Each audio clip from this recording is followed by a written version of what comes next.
Boses ng mamamayan, Gusto ko sana yung bilang estudyante. iba't ibang opinyon ng taong bayan.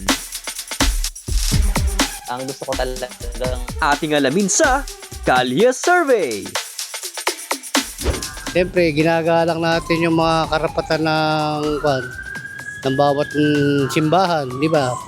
Una-una, yung pakikipagsalamuha sa mga kapwa natin, sa tao na dapat humingi tayo ng sa Panginoon para na sa ganun, tulungan tayo. Nagsisimba po tapos nagpa-family bonding din po. At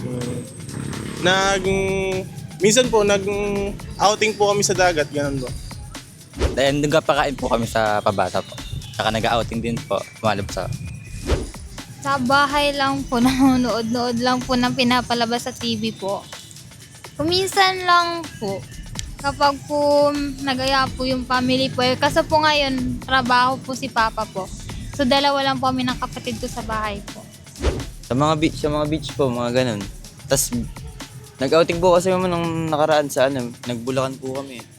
Sa prosesyon, tapos pagbasa-basa po araw-araw.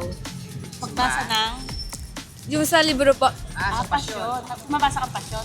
hindi po, pero nandun po ako nakikinig. Bakit? Nag-serve po sa simbahan yung magulang ko. Nagaan na po kami, minsan po nagsiswimming. Tapos yun po yung ginagawa namin pag Holy Week po.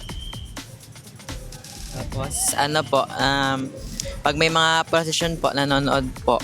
Yung hindi po pagkain ng mga dugo po, ganun po. Mga karne po. Bakit?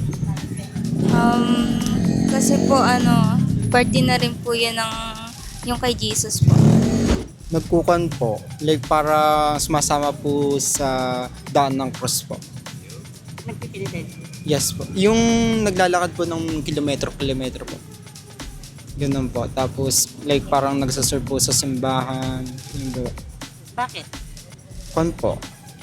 Ginagampanan ko lang po yung tungkulin ko po bilang kan po.